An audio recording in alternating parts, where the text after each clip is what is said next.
Good morning, brave new world.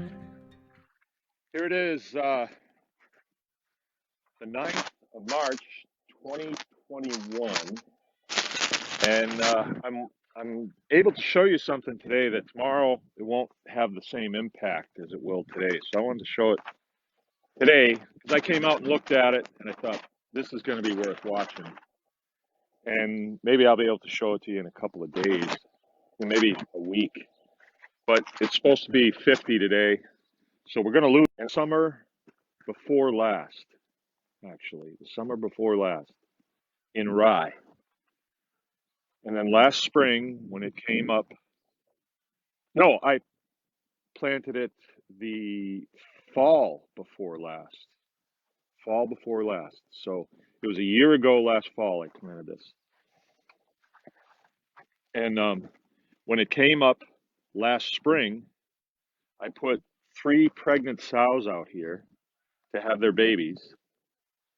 And it was high. I made a video of it. It was higher than me. It was taller than me.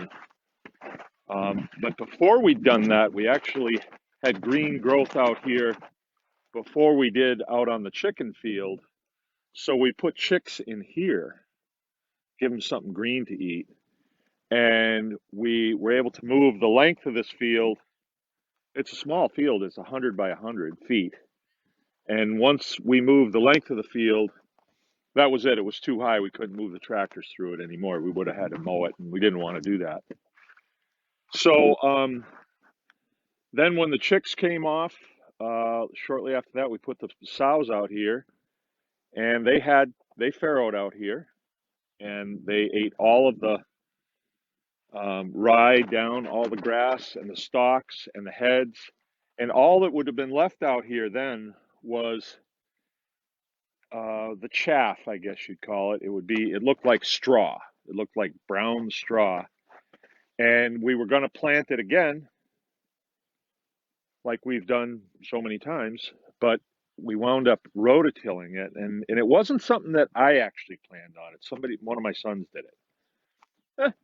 See what happens. He rototilled it down, looked nice and smooth and fluffy, and then the rye started shooting up out of it again, right? This would have been last summer, and then it got lush, really nice, got rained on a bunch of times, was really, really nice. I didn't have any pigs to put on it at the time, so I brought some calves over and I put them on it. And just 2 of them. And they stayed in here until they ate it down. It was short enough where I just said, that's short enough. Excuse me. And then I moved them off. And then a while after that, we had turkeys that we needed to move over to this field because it was green again, and the field they were on was brown. So we moved them over onto it, and the grass was probably about 8 inches, 10 inches. And they took it off to where it is right now. So that's where it is right now. And this shelter was in here for the turkeys. There was 50 of them. And here's where they left it. And they came off, right before Thanksgiving. We butchered them right off of here. All right, so this is going to be really fun to watch because this stuff is getting sun today. And there's a lot of manure out here, 3 different species, chicken or 4, chicken, pig,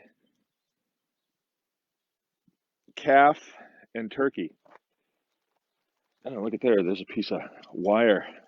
That would be nice to get that off of there.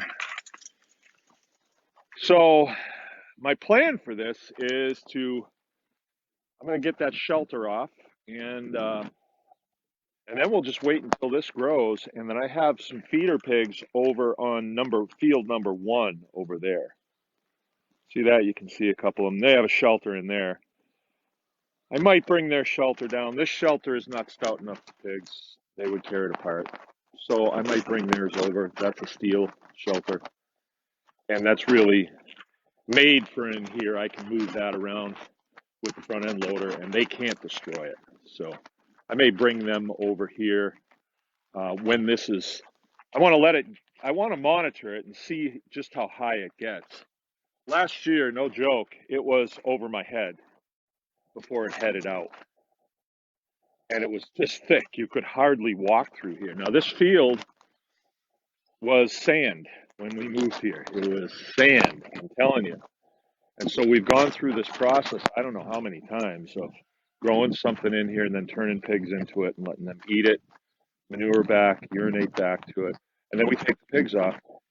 And the soil has increased. It hasn't decreased, it's increased. Now that goes against modern agricultural rules. Shouldn't I have to be putting fertilizer out here? Shouldn't I have to be dumping lots and lots of dollars worth of petrochemical fertilizer in here? I should, right? I haven't.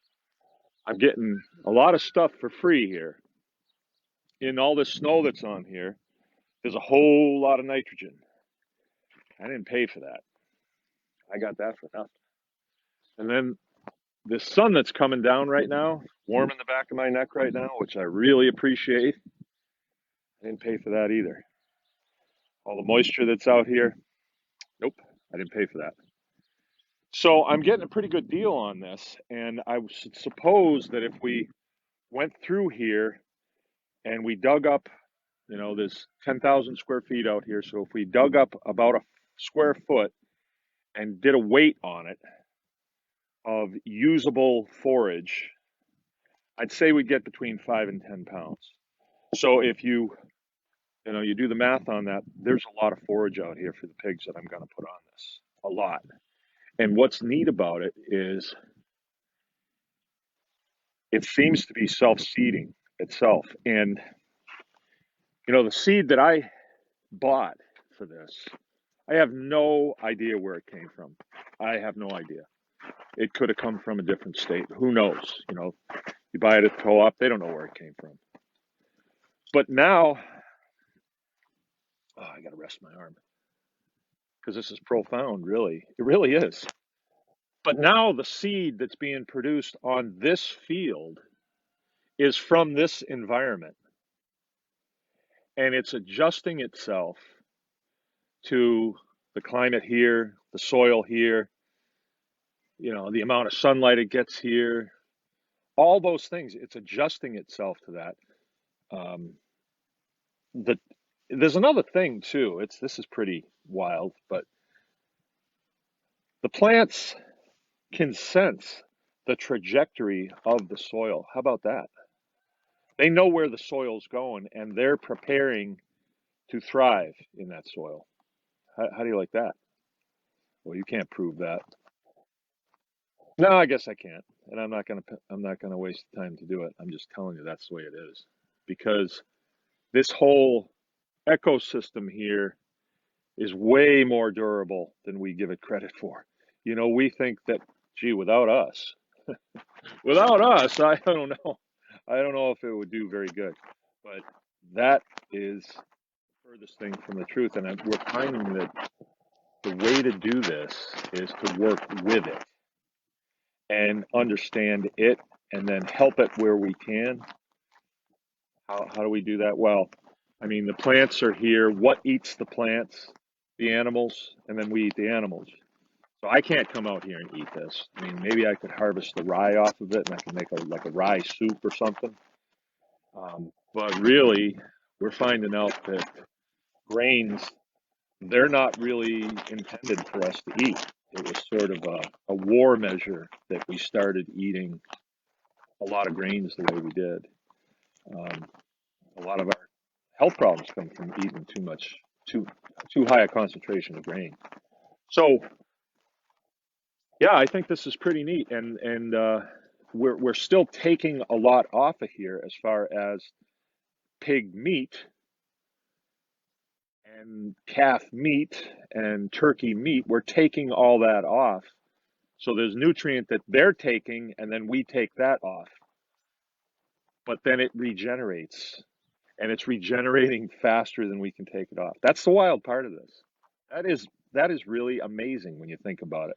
So what do we have invested in this for infrastructure? Fence, good fence, electric standoff on the inside. That's good. Once we put animals in here, we know they're not getting out. And it's a serviceable fence, so I can, I can repair it if it goes down, or if it sags a little bit, we can help it. We have an irrigation system on here, although I haven't used it in years, but I want to. I want to. I have an irrigation pond down there, and that pond is silty and full of biology. And I just have this feeling like if I could get that water up here on this could really benefit from it. And it would adjust again to that water. Last year we had a really dry summer. That's why this actually turned into just brown straw, and we thought it was toast. But after it was tilled down, we got a little bit of rain on it. The shoots that came up were stronger than the shoots that came up originally from the original seed that we put on. And that would, of course, be because they'd adjusted to the conditions that they had to germinate in. Unbelievable. So this is going to be something to watch. I kind of feel like rye was always my fallback position. Turnips, they're better. I don't know. I got to plant turnips every year. Pigs are kind of finicky on turnips. They like them after it's gotten cold. I'm still going to do them. But this rye is really something. It self-seeds. It's coming back every year. It totally covers the ground and makes a thick, thick thatch on the ground. And if I needed to, right now I could get out here and I could seed again. And when I consider that, I think, boy, I'd bring a lot of diversity into the seed base here if I brought in another seed. Something to think about. Now, what would go with rye really well? Clover. Clover would go really nice. Now, I know that the pigs are not going to just come out here and eat it. They're going to dig it up. They're going to eat the roots. They're going to dig through it, make holes, all that stuff. And I don't have a problem with that. That's what this field is about. And if I decided I needed to seed it again, I suppose I could, but it is self-seeding. It is self-seeding. So what I have here, just to recap, there's a center field right there. That's number 2. This is 3. 1 is the farthest one over, and there's a bunch of feeder pigs on that field. And then right here, there's a lane. So I can bring them from there all the way down to here.